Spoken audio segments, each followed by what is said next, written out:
Sugeng dalu, Mbah. Sugeng dalu, Mas. Rahayu. Rahayu. Pripun pawartose sehat? Sehat, Mas. Alhamdulillah. Jenengan pripun kabare? Alhamdulillah sehat walafiat. Amin. Dompete mawon sing kurang sehat. Resesi, dompet resesi. Nggih. Niki wonten anu, Mbah. Pripun, Mas? Oke, kita pakai bahasa Indonesia saja, teman-teman. Ini ada pertanyaan dari penonton kita di Spekon Channel. Nggih. Jadi komentarnya begini, sekaligus pertanyaannya, Mas, itu latihan penyerapan unsur apa meditasi sih? Kok saya jadi ini nggak bisa bedakan? Itu katanya latihan penyerapan apa energi dari unsur alam, tapi kok ujung-ujungnya meditasi gitu, Mbak? Itu pertanyaan pertama. Terus ada lagi pertanyaan dari orang yang berbeda, cuman sekalian aja kita memberikan penjelasannya. Sekalian saja saya tanyakan malam ini, siapa tahu Mbah Maruto bisa bersedia menjawabnya malam ini juga. Tentang ini, Mbah, kelipot. Saya sendiri kurang tahu apa maksudnya, teman dia request Mbah Maruto suruh menjelaskan seputar kelipot, Mbah. Itu request dari pemirsa kita. Mudah-mudahan malam ini Mbah Maruto bisa memberi penjelasan pada kita semua ya, teman-teman. Oke, baik, Mas.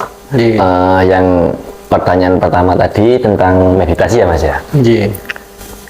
Kenapa seolah-olah penyerapan energi alam yang kita lakukan itu adalah sebuah meditasi?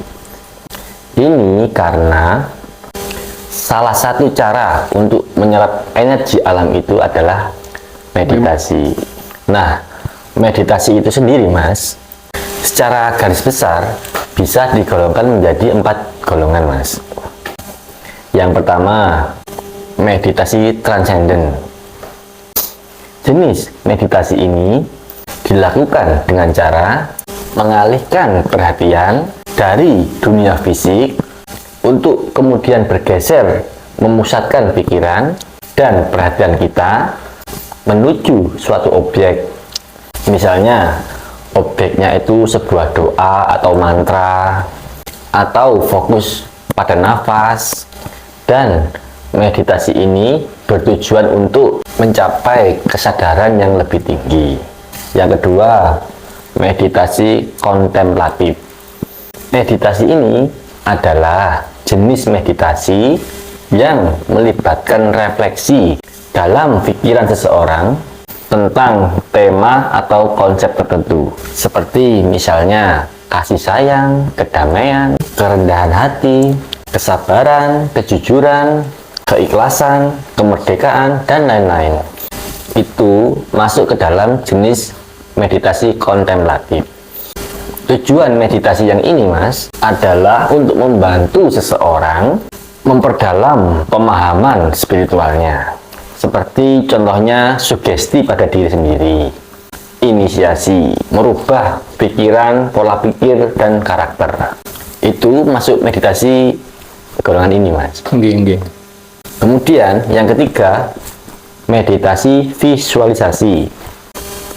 Kalau bahasa Jawanya, Doyo Panyipto, yaitu adalah jenis meditasi yang melibatkan penciptaan gambar atau visualisasi dalam pikiran seseorang. Misalnya, seseorang membayangkan bahwa dirinya sedang berjalan di alam bebas atau mengunjungi kerabat yang jauh, membayangkan bertemu dengan figur-figur yang dihormati, membayangkan kita berhadapan-hadapan dan ngobrol dengan leluhur kita. Itu kan meditasi visualisasi sebetulnya, Mas. Tujuan meditasi tersebut adalah untuk membantu seseorang dalam merasakan serta menyelami kesadaran spiritual, dan juga untuk menghubungkan frekuensi batin kita dengan frekuensi yang lebih tinggi atau yang lebih luhur. Kemudian, Mas, yang terakhir atau yang keempat adalah meditasi gerakan. Jenis meditasi ini tentu saja melibatkan gerakan tubuh. baik itu seni pernapasan seperti yoga, tai chi, dan lain sebagainya.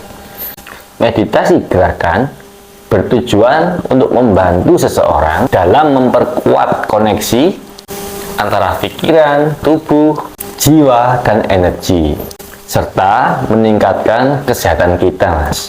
Makanya, Mas, jangan heran kalau latihan penyerapan energi alam yang kita lakukan selama ini berbentuk seperti meditasi. Bukan seperti lagi, Mas, memang bentuknya meditasi. Karena meditasi itu salah satu cara untuk menyerap energi alam. Lagian, Mas, seperti tenaga dalam, pengolahan tenaga prana atau tai chi, itu kan juga bentuk-bentuk dari meditasi, Mas. Meditasi gerakan misalnya. Kan sama saja, itu juga meditasi. Jadi, jangan dipilah-pilah, jangan dibeda-bedakan. Meditasi, penyerapan energi, kan sama-sama meditasinya itu, Mas. Oke. Jadi, Masnya sudah paham ya? Oke. Pemirsa juga mudah-mudahan juga memahami. Berikutnya, pertanyaan yang kedua tadi apa, Mas? Tentang kelipot, Mbah. Oke, tentang kelipot, Mas ya. Ini coba saya jelaskan menurut pengetahuan saya, Mas ya. Jadi nanti kalau ada kurangnya ya mohon maaf sebelumnya. Jadi gini, Mas. Kelipot itu Mas ketemu kalau dia kan cerita tunggu Mas. muncul. Monggo. Nonton Mas ini lho ditunggu. Takjil ya, Pak. Ya. Saking pundi? Atus takjil. Pados takjil. Nggih. Pripun? Oh. Parwatose. Kare, Mas. Nggih. Kula pikir teng pundi jenengan? Kan wau mboten ketawis. Nggih, atus takjil tapi nggih mboten nggak ada harta akhirnya nggih kan korak-korak. Masalah. Lho, saya pados takjil. Nggih. Terus mboten saged bayar. Nggih jane nggih saged semoyo. Akhirnya orang-orang jenengan. Nggih. Wah, salah. Teng pundi to? Ngajeng niku lapas. Pokoknya lah, kalau dubi ngoten nggih kadang ringkes ya niku. Ringkes. Lha napa? Kita kok sambat kok sian. Tangga bosok. Jenjen. Kita kembali ke bahasan, Mas. Kelipot itu sebetulnya adalah salah satu konsep yang berasal dari ajaran Kabalah. Masnya pernah dengar Kabalah? Dereng, Mbah. Kabalah itu, Mas, cabang dari agama Yahudi, Mas. Tapi jangan keburu alergi dulu loh, Mas. Nggih. Nanti kita bicara tentang Yahudi, Masnya alergi. Soalnya orang itu kalau dengar kata Yahudi gitu, Mas, kebanyakan langsung alergi. Makanya ini coba Masnya dengerin dulu. Pemirsa juga tolong ini didengarkan dulu. Jangan keburu alergi dengan kalimat Yahudi. Kelipot itu hanya nama atau cara penyebutan dari orang Yahudi di dalam menafsirkan sebuah selubung ilusi atau tabir kesadaran yang menutupi kejernihan serta kesucian batin kita. Jadi itu hanya sebutan. Kalau di tempat kita mungkin sebutannya beda, Mas. Misalnya kita menyebutnya sebagai ilusi atau kegelapan, selubung nafsu, atau hijab. Nah, gitu, Mas. Kan sebetulnya sama, hanya beda di bahasa saja, Mas. Dan kebetulan orang Yahudi menyebutnya sebagai kelipot. Kenapa ya, Mas? Pripot. Kelipot. Mboten maksudnya hubungannya Freeport kalih apa spiritual apa ya? Maksudnya kan itu pabrik tambang emas lho. Kalih hubungannya kalih spiritual apa? Pabrik niku to tambang emas sing teng Kalimantan niku to. Oh, alah ngomong. Freeport itu di Papua, bukan di Kalimantan. Oh, Freeport to. Kelipot bukan Freeport. Lha niku mboten teng Kalimantan to?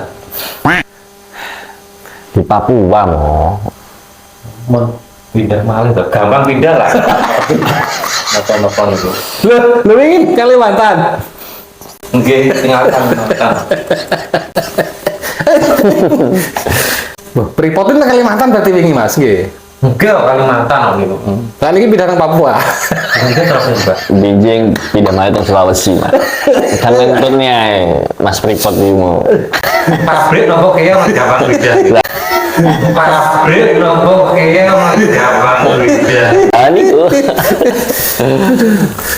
Kita bahasnya Freeport mas, bukan tambang emas itu. Olah niku Freeport nggih niku. Olah niku Freeport. Freeport. Oke. Nah, jadi Freeport itu asal bahasa Ibrani Nggih. dari Nggih. Yahudi itu tadi mas. Dalam bahasa Ibrani, Freeport itu tadi artinya kulit atau kerak. Dan Freeport ini lebih mengacu pada kulit spiritual atau kerak spiritual. Hijab atau penutup yang menyelubungi kesadaran kita, kejernihan kita, menutupi beningnya batin kita. Ngoten mas, sanes Freeport. Oke. Kalau Freeport itu kemurnian emas, emas yang murni, itu yang ditambang. Siapa contoh? Nah, itu murni, Ayang bener sing nambang. murni bosoy. Maksudnya temu derek enten sing nambang. Bener sing nambang. Pokoknya kudu ndang sampean pados niki, Pak. Bahaya niki. Bisa mangan tamburan niki Mas ngetemu rata-rata digolek. Tandane tanggo, tandane kanca. Nggih. Tapi kalau ini pun sing mahal ini. Oke. Nggih. Pastu. Nggih, tapi jangan-jangan kan sing mahal pemikirannya cetek tuh. Pripun ya Lah siman itu lanang kalih wedok. Dan jenengan kalau jalur Jenengan. jalur nih. Lah lo jeru pembahasannya siman itu. Pripun? Pripun. Masalah niku jasad kalih rohani. Jadi fisik kalih rohani. Siman itu. Iku simah. Nggih. Tahu wae Mas niku. Tahu wae niku saat itu. Ilmu tua nih. Sampai ngene-ngene berarti. Nginggil rahasia itu. Sampai buyutan ya saking tuwek iki. Tahu wae. Betul kan? Jadi yang sampun simak itu jatuhnya kang niku Pripun? diri ini pun sampun paham antara jasmani kali rohani ini sampun disimakan. Buju. Oke.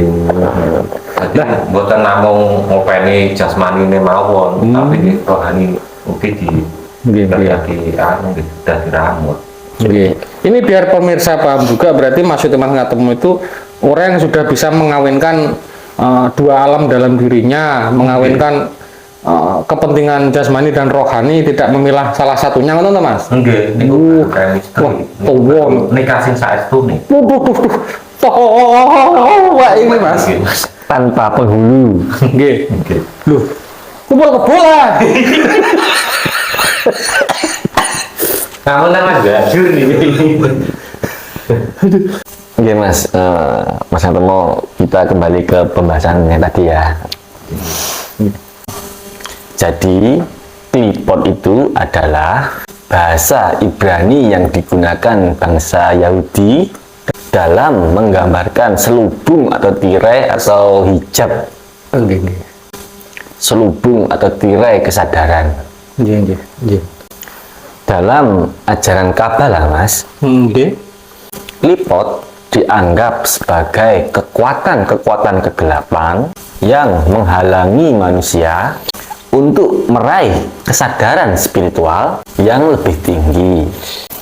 Istilahnya Mas, menghalangi batin kita dari berhubungan dengan Tuhan.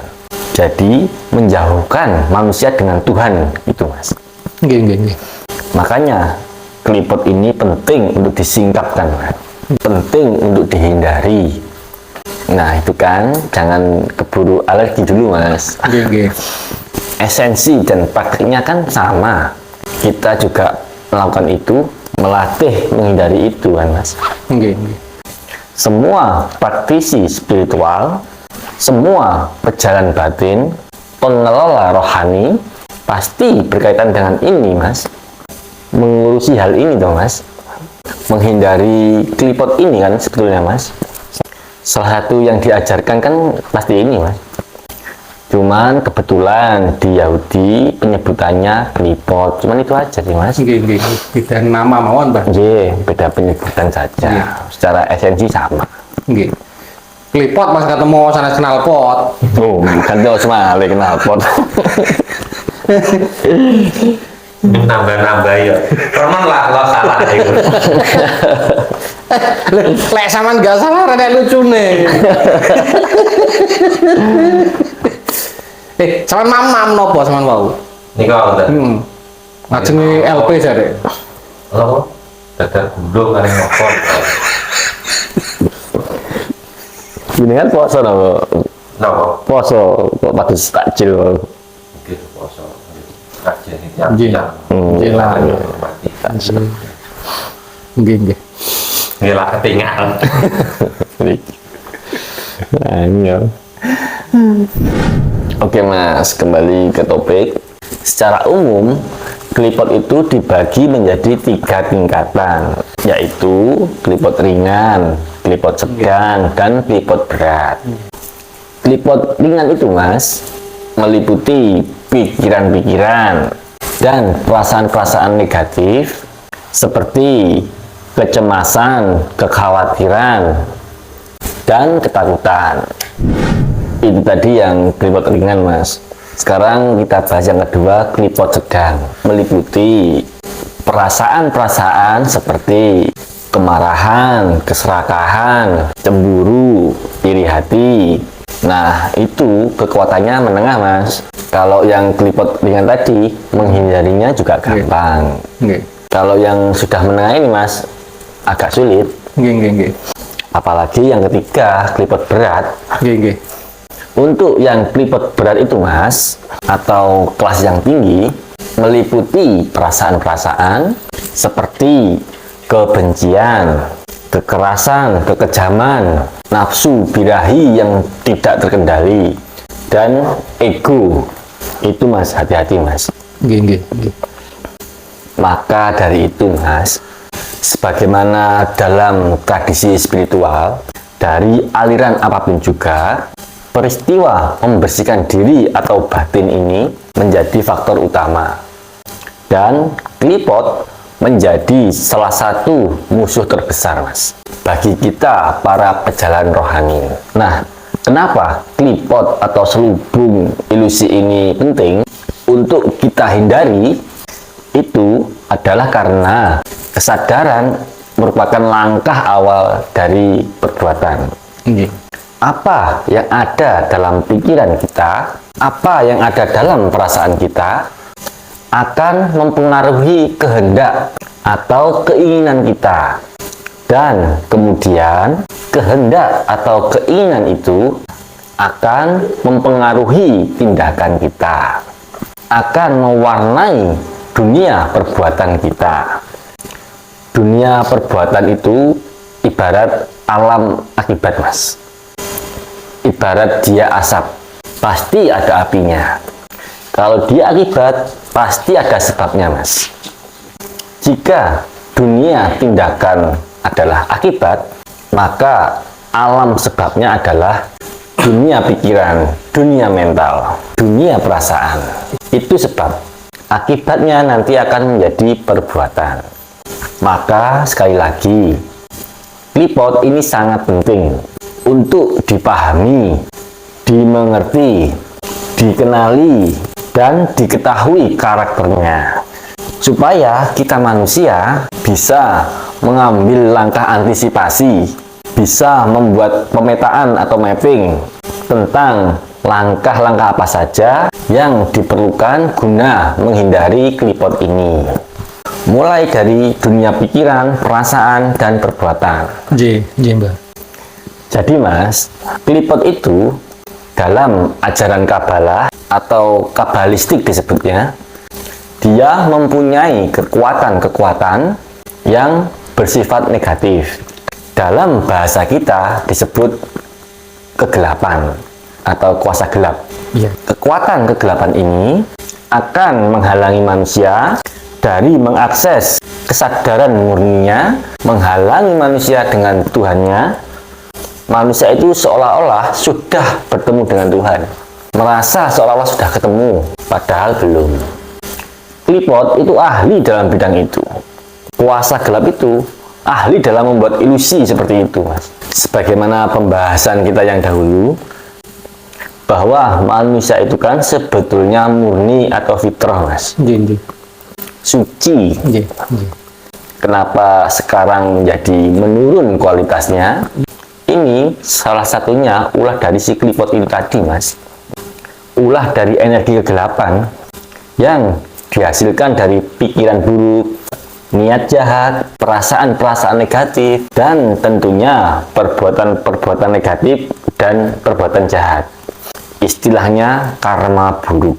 Gitu, Mas. Sudah bisa dipahami, Mas? Insya Allah, Mbah. Pemirsa juga, itu tadi penjelasan yang Mbah Maruto ketahui. Kalau mungkin Masnya punya sumber yang lebih detail, lebih relevan, nanti bisa di-share ke saya juga. Sama-sama saling belajar, Mas. Nggih.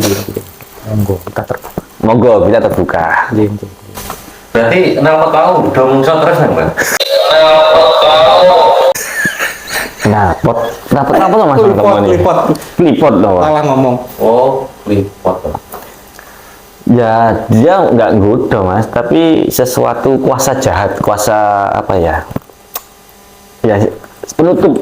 Jadi perbuatan-perbuatan yang kurang baik tadi itu nutupi kita sebagai manusia itu dalam mencari jati diri seperti itu. Mboten kula anu ya, riyen awal-awale belajar ngeten kan pikir kula persane nggak ada kemampuan dan jagoan timbangannya lintu-lintune ngoten lho pikir kula ngoten. Nah, ternyata spirituali kageme niku wau dadi Nggih. Nggih. kesadaran niku wau nggih. Nggih. Kultivasi upaya ngoten niku memperbaiki diri niku wau. Nggih. Lebih pada upaya pembersihan diri atau kerak-kerak. Lah tapi niat kula riyen awale ngoten ya. Semarang kula. Kalau kesaktian atau ilmu-ilmu itu hanya efek, Mas, dari perjalanan kita. Angkane guntung mawon kula. Nah, jadi kerak-kerak itu, Mas, harus dibersihkan, harus diurai sehingga muncul kemurnian. Angkane buntu nggih. Memang kalau anu pasti aneh dia nalpote meneng ngerak-ngerak melu gede. Lepas teman-teman di. Mesti kenapa?